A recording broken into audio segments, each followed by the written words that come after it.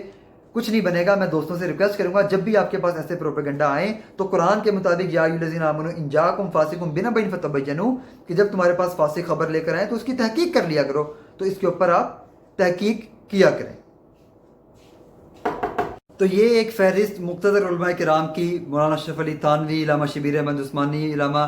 ظفر احمد انصاری، اور پیر آف مانکی شریف، مفتی محمد شفیع صاحب، مولانا ابراہیم سیالکوٹی، اور بھی دیگر جو ہیں وہ علماء کرام کے اسماء آتے ہیں جنہوں نے تحریک پاکستان میں قائد اعظم کا اور مسلم لیگ کا ساتھ دیا۔ بہرحال اب چونکہ قیام پاکستان جو تھا وہ ایک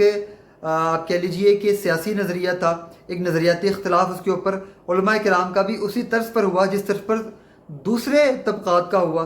دیگر شعبہ زندگی سے تعلق رکھنے والے افراد کا جس طرز پر اس پر اختلاف ہوا۔ کچھ کہتے تھے کہ قیام پاکستان ہونا چاہیے، کچھ کہتے تھے متحدہ ہندوستان رہنا چاہیے، تو کچھ لوگ جو تھے وہ ایک نظریے کے حامی تھے، کچھ دوسرے نظریے کے حامی تھے، اس پر علماء کرام میں بھی اختلاف ہوا۔ دوسری طرف بھی کچھ مقتدر علماء کرام جیسے مولانا حسین احمد شاہ مدنی رحمۃ اللہ علیہ، مولانا ابوالکلام آزاد اور دیگر اکابرین کے نام آتے ہیں، اسماء آتے ہیں جو کہ قیام پاکستان کے مخالف تھے۔ تو یہ ایک سیاسی نظریہ تھا، ایک اجتہادی مسئلہ تھا جس کے اوپر علماء کرام میں اختلاف پایا جاتا تھا، لیکن اجماعی طور پر اجمالاً یہ کہہ دینا کہ علماء کرام تحریک پاکستان کے مخالف تھے، یہ محض پروپیگنڈا کے سوا کچھ نہیں ہے۔ اب آخر میں ایک اور سوال کا میں جواب دے دوں اور پھر جو ہے وہ کنکلوڈ کرتے ہیں اس گفتگو کو۔ یہ بھی کہا جاتا ہے کہ دیکھیے جی قائد اعظم سیکولر ریاست کے حامی تھے، اسی وجہ سے آپ نے first constituent assembly of Pakistan میں جوگندر ناتھ منڈال جو کہ ایک ہندو تھے ان کو شامل کیا، اور پھر آپ نے ایک قادیانی سر ظفر اللہ خان کے نام سے ان کو بھی پاکستان کی کانسٹیٹیوئنٹ اسمبلی میں شامل کیا۔ تو اس کا جواب یہ ہے کہ جوگندر ناتھ منڈال جو ہیں وہ ایک ہندو تھے، اور میں نے آپ کو پہلے کہا کہ پاکستان جس طرح سے تحریک پاکستان میں علماء کرام کا کردار ہے اور مسلمانوں کا کردار ہے، ویسے اس میں ہمارے ساتھ عیسائی کمیونٹی کا اور ایک حد تک ہندو سکھ کمیونٹی کا بھی کردار موجود ہے۔ تو بالکل اس سے اسلامی ریاست کے قیام میں کوئی فرق واقع نہیں ہوتا۔ ہاں جہاں تک تعلق ہے سر ظفر اللہ خان کی جو ہے وہ اپوائنٹمنٹ کا، تو اول تو یہ ذہن نشین کر لیں کہ قائد اعظم کے پیش نظر یہ تھا کہ پاکستان چونکہ ابھی غیر مستحکم اور ایک نوزائیدہ مملکت ہے، تو اس کو، اس کے معاملات کو، اس کے میٹرز کو، اس کے افیئرز کو رن کرنے کے لیے ایسے ٹیکنوکریٹس کی ضرورت ہے جو کہ انٹرنیشنل افیئرز کو انڈرسٹینڈ کرتے ہوں۔ تو یہی وجہ ہے کہ آپ دیکھیے کہ اول تو یہ ذہن نشین کر لیں کہ 15 اگست کو جس اسمبلی نے اوتھ لیا ہے اس میں سر ظفر اللہ خان شامل نہیں تھے۔ پاکستان کے فورن افیئرز کو اس وقت لیاقت علی خان ہی دیکھ رہے تھے، دسمبر میں بعد ازاں ان کو ایڈ کیا گیا ہے۔ اور یہ نقطہ اپنے ذہن میں رکھ لیں کہ قائد اعظم کے پیش نظر چونکہ ایسے ٹیکنوکریٹس کو سامنے لانا تھا، تو آپ جب پاکستان کا قیام ہوا تو 4 صوبوں میں سے 3 صوبوں میں برٹشرز جو تھے وہ گورنرز تھے، اور صرف ایک صوبے سندھ میں جو تھا وہ ایک لوکل گورنر تھا، باقی 3 صوبے میں تو گورنرز بھی برٹشرز تھے۔ تو کیا اس سے ہم یہ تصور عکس کر لیں کہ قائد اعظم جو تھے وہ برٹش راج کو ہی یہاں پر قائم رکھنا چاہتے تھے، بس اپنی لیڈرشپ کے لیے ایک الگ ریاست کا تصور پیش کیا؟ بالکل یہ جو ہے وہ ایک آپ کہہ لیجئے کہ ایسی کنکلوژن نکالنا ایک احمقانہ جو ہے وہ نظریہ پیش کرنے کے مترادف ہے۔ اسی طرح سے ظفر اللہ خان کی جو اپائنٹمنٹ تھی وہ being a technocrat Quaid Azam نے کی تھی۔ اب قائد اعظم کے پیش نظر یہ تھا کہ ان سے یہ توقع کی جائے کہ وہ فورن افیئرز کو بہت اچھے انداز میں چلائیں گے، لیکن جلد ہی قائد اعظم رحمۃ اللہ علیہ دنیا سے جو ہیں وہ پردہ فرما گئے، اور اس کے بعد ظفر اللہ کی اپوائنٹمنٹ نے پاکستان کو جس قدر ہرٹ کیا، اور پاکستان کی فورن پالیسی، پاکستان کی جگ رسائی اور ابتدائی سے پاکستان کی کمزور فورن پالیسی کا جو شخص ذمہ دار ہے وہ یہی سر ظفر اللہ خان ہی تو ہے۔ اور تاریخ قاری سے یہ بات بالکل مخفی نہیں کہ پاکستان کو جس قدر نقصان سر ظفر اللہ خان، مرزا بشیر الدین محمود اور اس طرز پر جو دیگر قادیانی مقتدر حلقے تھے انہوں نے پہنچایا اور پہنچاتے رہے ہیں۔ حتیٰ کہ آپ دیکھیے کہ علامہ اقبال رحمۃ اللہ علیہ جب قادیانیت کے اس وجود سے اور قادیانیوں کے اس کہہ لیجئے کہ دس سائڈ آف قادیانیت سے جب وہ روشناس ہوئے تو آپ نے یہ فرمایا پنڈت نہرو کو خط لکھتے ہوئے کہ قادیانیت جو ہے they are not loyal to the country and to Islam, یہ بلکہ اسلام اور ملک ہندوستان کے غدار ہیں۔ اور علامہ اقبال کے نظریات قادیانیت کے متعلق بہت سخت ہو گئے تھے، لیکن شروع میں وہ بھی قادیانیوں سے بہت اچھے نتائج کے جو ہیں وہ آپ یوں کہہ لیجئے کہ علامہ اقبال کو بھی ان سے بہت اچھے نتائج کی توقع تھی، جیسے قائد اعظم کو توقع تھی کہ ظفر اللہ خان اچھا پرفارم کریں گے، لیکن وہ نہ قائد اعظم کے توقعات پر پورے اترے اور نہ قادیانی علامہ اقبال کی توقعات پر پورے اترے۔ اس ضمن میں علامہ اقبال کا آپ وہ سارا واقعہ پڑھ سکتے ہیں کہ کشمیر کمیٹی میں جو مرزا بشیر الدین محمود جو کہ دوسرے قادیانی خلیفہ ہیں اور ان کے ساتھیوں نے جس طرح کا غبن کیا اور جس طرح سے نظریہ کشمیر پر سمجھوتا کیا اور نظریہ کشمیر کی آڑ میں قادیانیت کو پھیلانے کا جو انہوں نے ایک بیڑا اٹھا رکھا تھا، تو اس پر میں چاہتا ہوں کہ کچھ حوالہ جات آخر میں جاتے ہوئے آپ کی نظر کر دوں۔ یہ اسی کتاب کا پیج 629 ہے۔ جسٹس جاوید اقبال لکھتے ہیں، دوسری وجہ کا تذکرہ اقبال نے خود کیا ہے اور وہ یہ ہے کہ ربع صدی بیشتر یعنی ایک کوارٹر پہلے انہیں تحریک احمدیہ سے اچھے نتائج کی توقع تھی، اس لیے اس کے خلاف زبان نہ کھولی، کہ علامہ اقبال کو تحریک احمدیہ سے اچھے نتائج کی توقع تھی۔ بالفاظ دیگر انہیں امید تھی کہ قطع نظر احمدیوں کے عقائد کے ہو سکتا ہے وہ مسلمانوں کے اتحاد و یگانگت اور ان کی فلاح و بہبود کے لیے دیگر مسلم رہنما کے ساتھ مل کر کام کریں۔ یہ تو علامہ اقبال کو بھی توقعات تھی ان سے، لیکن جب علامہ اقبال کے اوپر قادیانیت کھلی ہے تو آپ اسی کتاب میں دیکھیے پیج 628 کے اوپر کیا لکھا ہوا ہے۔ مندرجہ بالا مثالوں سے یہ واضح کرنا مقصود تھا کہ 1935 ہی میں پہلے بار انہوں نے ختم نبوت کے مسئلے پر احمدی عقائد کو اپنی تنقید کا نشانہ نہیں بنایا، بلکہ گزشتہ کئی برسوں سے وہ ان کی تردید کرتے چلے آ رہے تھے۔ فرق اتنا تھا کہ 1935 سے پیشتر انہوں نے اس سلسلے میں کبھی مناظرانہ رویہ اختیار نہ کیا تھا۔ یہ علامہ اقبال کے نظریات بعد میں قادیانیت کے متعلق ہو گئے تھے، اور یہ بہت ہی تفصیلی موضوع ہے، میں اس کے اوپر انشاءاللہ ایک الگ نشست رکھوں گا۔ ایک حوالہ صرف اس میں علامہ اقبال کے نظریات پر پڑھ کر آپ سے جو ہے وہ اس کو کنکلوڈ کرتا ہوں اور اجازت چاہتا ہوں۔ پیج 640 پر دیکھیے یہ مضمون سارا ڈسکس ہو رہا ہے، علامہ اقبال کا نظریہ آپ سنیے قادیانیت کے متعلق۔ ذاتی طور پر مجھے اس تحریک کے متعلق اس وقت شبہات پیدا ہوئے جب ایک نئی نبوت کا دعویٰ کیا گیا جو بانی اسلام صلی اللہ علیہ وسلم کی نبوت سے بھی برتر تھی، اور تمام عالم اسلام کے کافر ہونے کا اعلان کیا گیا۔ یہ قادیانیت کے نظریات بیان کر رہے ہیں علامہ اقبال۔ بعد ازاں میرے شبہات نے اس وقت مکمل بغاوت کی صورت اختیار کر لی جب میں نے اپنے کانوں سے اس تحریک کے ایک رکن کو پیغمبر اسلام کے بارے میں نہایت نازیبا زبان استعمال کرتے ہوئے سنا۔ تو یہ علامہ اقبال رحمۃ اللہ علیہ کے نظریات میں نے آپ کے سامنے پیش کر دیے۔ تو میں اس کے اوپر اپنی گفتگو کو کنکلوڈ کرتا ہوں، اور ہم دعا گو ہیں کہ اللہ تعالیٰ جس مقصد کے لیے پاکستان کا حصول ہم نے لیا تھا، اللہ تعالیٰ ہمیں اس مقصد میں کامیاب فرمائے، پاکستان میں نظام اسلام، نظام قرآن، نظام مصطفیٰ صلی اللہ علیہ وسلم کا نفاذ فرمائے، اور مسلمانان پاکستان کو اور پاکستان کی مائنورٹیز کو مل کر اس وطن عزیز کی تعمیر و ترقی میں اپنا حصہ اور اپنا کردار ادا کرنے کی توفیق عطا فرمائے۔ میں اپنی گفتگو کا اختتام بانی پاکستان رحمۃ اللہ علیہ کے اس جملے پر کرنا چاہتا ہوں کہ there is no force no power on earth that can undo Pakistan. Pakistan زندہ باد۔